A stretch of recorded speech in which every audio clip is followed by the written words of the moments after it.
Madame, monsieur, bonsoir. Il y a 25 ou 30 ans, dans le quartier que j'habitais à Paris, qui était plus proche du 9 et du 18 que du 16e arrondissement, lorsqu'on était gentil et un peu moqueur, on parlait de tapette. Lorsqu'on était méchant, voire méprisant, on parlait de PD, de tante, comme l'aurait écrit à l'époque Michel Audiard dans un dialogue pour Jean Gabin. Et lorsqu'on était intelligent, eh bien on disait pédéraste. Et puis est venu le temps des homosexuels et des gays, les années 68, 70, 75, jusqu'en 1982. Cette année-là, diverses lois et circulaires ministériels ont aboli toute discrimination à l'égard des homosexuels. Alors, en fonction de tous ces éléments, comment aujourd'hui, en ce début d'année 1989, comment les homosexuels vivent-ils leurs conditions d'homosexuels ? Ont-ils le droit, par exemple, d'être des couples légitimes? Ont-ils le droit d'adopter des enfants? Ont-ils le droit à un certain nombre de prestations sociales, comme un couple, j'allais dire normal, entre guillemets, hétérosexuel, hommes et femmes? Et c'est important car ils sont environ, d'après une très bonne enquête réalisée par le magazine Globe le mois dernier, ils sont environ 3 millions en France. Voilà, c'est de tout cela dont nous allons parler ce soir avec un certain nombre de personnalités, des écrivains, un haut fonctionnaire qui avouent leur homosexualité, mais aussi avec des anonymes qui, eux, vivent, vous en doutez bien, autrement cette homosexualité.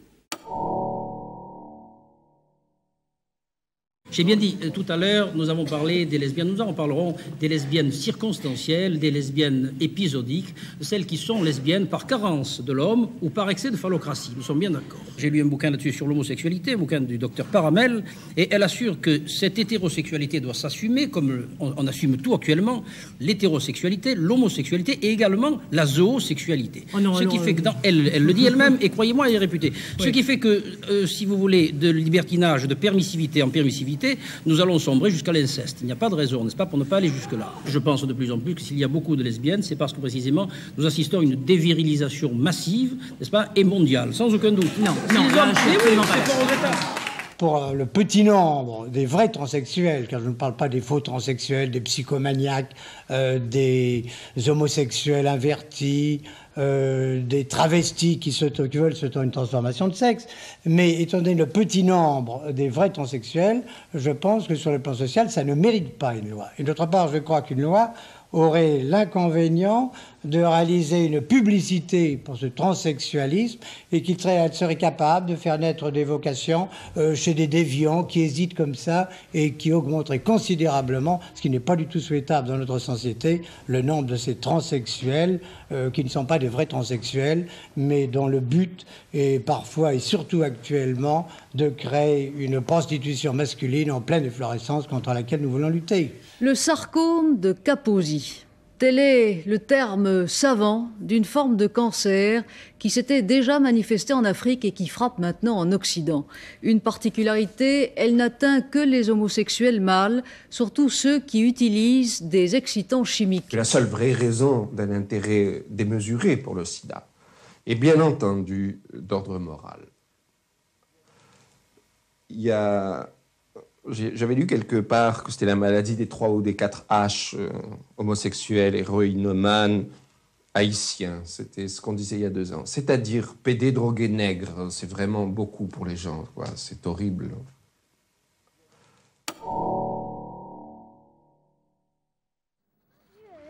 Le mariage en danger, la famille affaiblie.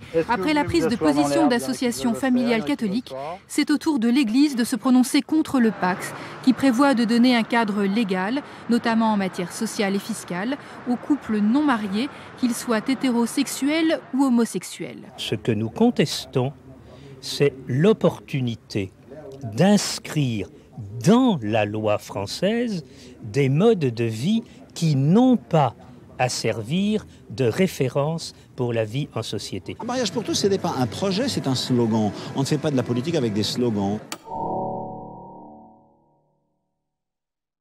D'une subvention accordée à une association homosexuelle locale, l'ADO. La polémique ne porte pas sur le montant de la subvention, 5 000 francs, mais sur le principe. L'opposition accuse la majorité de faire ainsi de Rennes un lieu d'accueil pour les dépravés. Ce sont ces termes. Une minorité, elle existe. En la subventionnant, ce n'est pas l'homosexualité que nous promouvons, mais c'est le droit à l'existence et à avoir des activités de type culturel. Je reconnais tout à fait aux homosexuels le droit d'être des citoyens à part entière comme les autres. Mais il s'agit de toute autre chose aujourd'hui. Il s'agit de savoir si oui ou non la mairie doit servir tel que c'est prévu à une parodie de mariage, ou ça doit rester tel que ça a été voulu depuis la Révolution française, la base pour une cérémonie qui est à la fois sociale, éthique et qui correspond à des critères très précis. Moi je suis pour le Pacs et je crois qu'il faut vivre avec son temps. Les mœurs sont évoluées. La famille n'est plus celle qu'on a connue ou celle que certains défendent, qui est basée sur la puissance paternelle ou la puissance maritale. Fort heureusement, les femmes ont acquis leur émancipation, elles travaillent, elles sont indépendantes. Elles sont indépendantes économiquement. Je crois que la famille a évolué dans notre pays. Et moi, je ne suis pas un militant du Pacs ou du mariage ou de l'union libre. Par contre, ce qui me gêne, c'est que des gens qui ne veulent pas se marier soient pénalisés aujourd'hui, et je souhaite qu'ils aient les mêmes droits que les autres. Et je souhaite également qu'on en arrête, et qu'on en finisse aussi, avec les discriminations à l'égard des homosexuels. Parce qu'il est vrai aussi qu'aujourd'hui, dans ce pays, il y a encore un régime discriminatoire. Et je pense que des personnes du même sexe qui ont formé un projet commun de vie, doivent avoir exactement les mêmes droits que les autres. Henri Guenaud, vous étiez dans cette manifestation, merci d'être sur le plateau ce soir. Vous avez été de ceux qui souhaitaient élargir la manifestation à une contestation plus globale du gouvernement. Vous avez même parlé de censure dans la rue. Ça sent un peu la récupération politique, non ? Non, ce n'est pas de la récupération politique, c'est qu'on est aujourd'hui en face d'une crise très grave. Vous savez, dans la crise économique et sociale que nous vivons, si nous abîmons toutes les institutions qui nous permettent de vivre ensemble, de nous supporter les uns les autres, de vivre avec nos différences et nos conflits, nous allons à la catastrophe. Il y a deux sortes d'homosexuels. Il y a d'abord ceux qui sont malades, puis ceux qui font ça pour de l'argent. Alors c'est déjà deux choses différentes. Paraît-il que dans ma maison, il y en a. Ça vous gêne ? Je ne sais pas si c'est vrai. Je me pose la question si c'est exact. Je les côtoie, ils sont charmants. Ah. Ça, je me demande même si c'est réel. On peut parler aussi bien des putains femmes comme des putains hommes. Vous pensez que tous les PD sont des putains ? Se prostituent. Pourquoi ils le feraient alors? Pour rien de l'argent, c'est être putain. Pour l'amour? Vous savez, l'amour en homme, hein? Vous y croyez pas? J'y crois pas. Qu'est-ce que vous pensez des PD? J'aime pas du tout. Vous aimez pas? Pourquoi? Je sais pas. Je trouve que c'est les... Je sais pas, j'aime pas du tout en tout cas. Il faut me parler de PD, puisqu'on peut pas construire une famille qu'il y a deux PD qui sont ensemble. C'est pas possible. Je trouve quand même très alarmant qu'il y ait un groupe de personnes qui se mobilisent pour empêcher d'autres personnes d'avoir les mêmes droits qu'eux. Ça nous fait très peur. Voilà. Vous avez un avis sur les personnes homosexuelles? Bah non, c'est des gens comme les autres, j'ai pas d'avis particulier.